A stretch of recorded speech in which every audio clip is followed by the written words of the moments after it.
In 2023, the Kingdom of Saudi Arabia made history by becoming the first EMEA team to ever win the Overwatch World Cup. To make things even more impressive, it was the first Saudi Arabian roster to ever qualify for one, even fielding a roster of predominantly contenders players, which for those who don't know, was the former second division of competitive play. Now, keeping in mind that teams like South Korea had been dominant for the past 6 years and were Division 1 Overwatch League talent, the comparative rookie team of the KSA were never favored to become world champions, but despite all odds, they did. Their story is not a story of luck, however, but a tale of hard work, common interest, and dedication. A tale that can teach anyone how to build a World Cup winning team. Now, whether you want to build a career in esports or find out what the top tier players are doing to get a leg up on the competition, you're definitely going to want to check out the Saudi Esports Academy in the links down below. We run boot camps hosted by top tier players and professionals that can give you a leg up in life, so what are you waiting for? Check it out right now in the links down below. Now, the first step is finding a winning roster. Although the 2023 roster was the specific roster that took the world by storm, the first notable appearance of KSA was in the Overwatch MB Euro fundraiser. The team that they played at the time differed greatly from the team that eventually won the championship years later. Despite having a strong start at the group stages in the Euro Cup fundraiser, the team had an early exit, overall performing way worse in comparison. In an interesting way, this is a lesson in itself. Not everybody will have an opportunity to become world champion. Better yet, not everybody has what it takes. The early failures of KSA did not faze them. They took another approach, and due to COVID and other unforeseeable circumstances, they had around 3 years to prepare for the next major. This gave Saudi Arabian players an opportunity to properly work on themselves, but not just the individuals in the 2019 roster, but a whole bunch of emerging players that were willing to grind and become notable players in the scene. Players were then granted opportunities based on their own performance on other successful teams, which of course was aided by the introduction of the Saudi E-League. This led to KSA having staff with credibility and players with notability, an easy gateway for support and attention. Now, in preparing for the World Cup, there was a stark difference between World Cup teams and playing against contenders teams, and there were many other issues along the way. That being said, Coach Willie V breaks down exactly what was the major difference between the World Cup teams and the contender teams, and what they did to set themselves up for success going into the tournament. الفرق الصراحة بالتدريب بين الأفريقيا والمنتخب إنه في الفرق الروستر عارف بعض، نلعب مع بعض من فترة طويلة، الأمور طيبة، كل شيء تمام. في المنتخب احنا دخل علينا ماجد ودخل علينا هاكو، واللاعبين هذولا ما كانوا معنا في الكونتندر زي ما احنا كنا نلعب. فالشغلة هذه شكلت علينا شوية مشاكل في البدايات، لكن الحمد لله قدرنا نتأقلم مع بعض، لأنه انتم تتكلمون ماجد ما كان معنا من الأساس أصلاً، كان في فريق تورنتو وقتها ويلعب في الليج، ما كان معنا في تويستد، وهاكو كان معنا بس تقريبا له 6 شهور تقريبا ما لعب معنا. فوقتها احنا باختصار دخلنا الشباب على المنظومه، كان الهاجس الوحيد انه ندخل الشباب على المنظومه على اساس يرجع التصور عند كل اللاعبين انه البيئه كانها بيئه تويستد، لانه بيئتنا ايام تويستد كانت جدا ناجحه، فنبغى نخلي بيئه المنتخب نفس بيئه تويستد واحسن برضو، والحمد لله قدرنا نسوي هالشيء ووصلنا الحمد لله للنهائي وجبنا البطوله الحمد لله. Now, to build a winning team, you need to learn from others. Even disregarding the 3-year break, Saudi Arabia's Overwatch team only started getting recognition in 2019. This is important to note because Overwatch was released all the way back in 2016, and at the time, primarily Korea and America was dominating.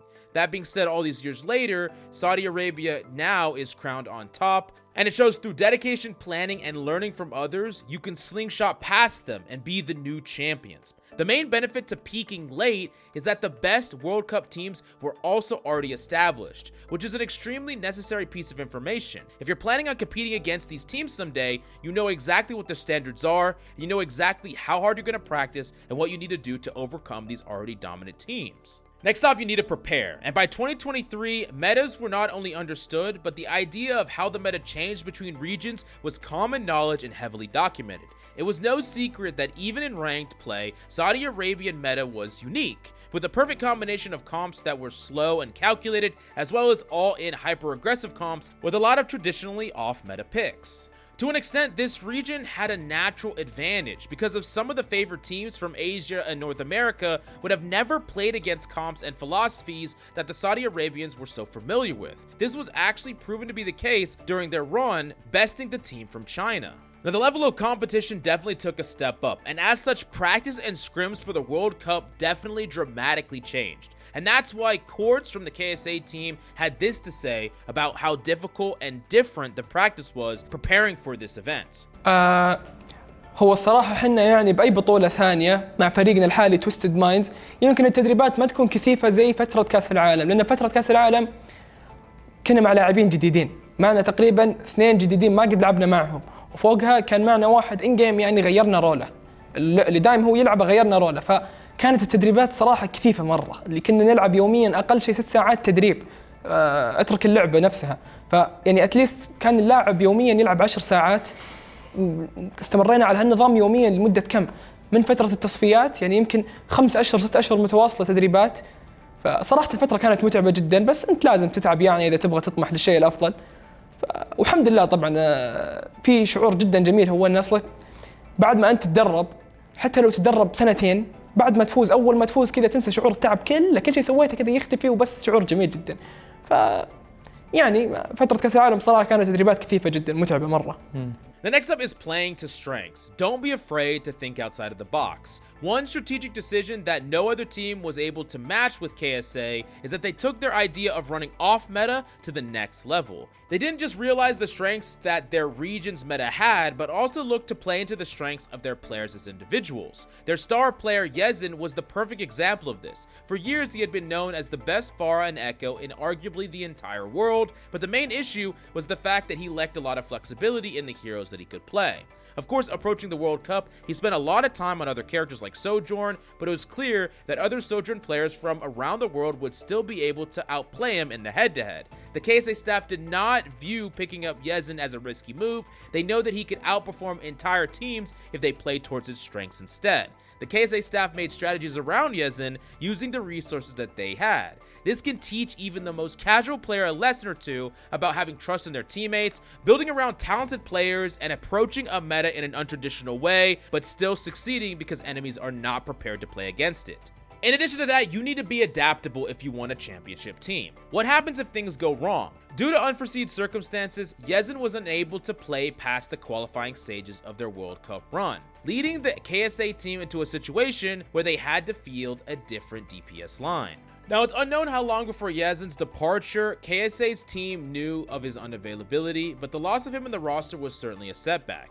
Or at least it should have been. With Quartz and UB playing together, the team looked completely unshaken by their suboptimal circumstances. In fact, in some ways, the team looked even stronger, winning all of their group stage matches, including one against the defending champions, USA. A further commentary about how prepared they were for these set of circumstances. In any team and environment, you can't control these unforeseen circumstances, but if you build a strong base and you're ready to adapt, you can actually find success even in the hard times.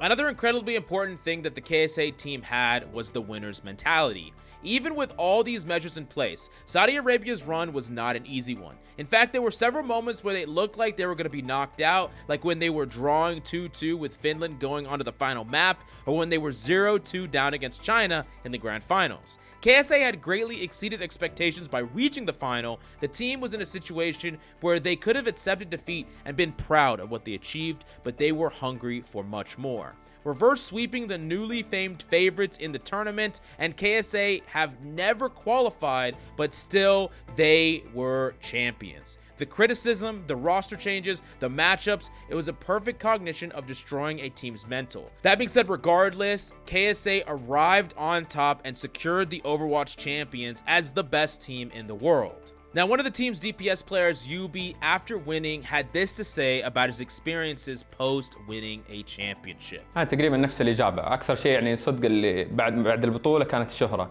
إنه صرنا نطلع أي مكان وكذا الناس على الأقل يعرفون أو قد شافوا صورنا أو مشبهين علينا أو شيء زي كذا. الشيء الثاني فكوميونيتي اللعبة وكذا انعكس علينا حتى بتوستد إن صار الناس يحترمون التيم اللي حنا فيه وكذا يحسبوه ل1000 حساب وكذا. فصراحة أنا بالنسبة لي فزنا شعور مرة خيالي وانعكس علينا بشكل إيجابي سواء شهرة هنا أو حتى في الكوميونيتي حقنا أو أي شيء يعني مره نعكس بشكل خيالي مو شوي، يعني حتى متابعينا اتوقع كل واحد منا زاد 15 20 الف، ومن غير يعني اي واحد صار منه يفك ستريم يوصل مشاهدات 1000 اقل شيء، كل يعني صرنا مره معروفين. يعني بالنسبه لي شوف الحين توستد خاصه بعد الاوفرواتش ليج ما انتهى، هم اشهر تيم الحين في اللعبه حرفيا، ما في اي فريق ثاني عنده شعبيه مثل توستد. ليش توستد مشاهير؟ لان اللعيبه اللي كانوا في المنتخب فازوا، فالناس صاروا متعلقين فيهم شوي. Now regardless, the most important thing you can learn from this run is that everyone was on the same page with the Saudi team. If a single person on the roster was fine with underperforming, then the entire structure of KSA would have collapsed. But from the coaches to the players and the staff, everyone had a singular goal, the winner's mentality of achieving that victory. Becoming World Cup champions at all odds, they actually did it when no one thought it was possible. Let us know down below what you think about the crazy Black Horse run that the KSA team went on in the Overwatch World Cup, and definitely check out the Saudi Esports Academy. We run boot camps with many of the top esports professionals and pro players, teaching you everything you need to know from a career to dominating in your pro matches. Check it out in the links down below. Smash that like, subscribe so you don't miss out on our future content, and we will see you next time.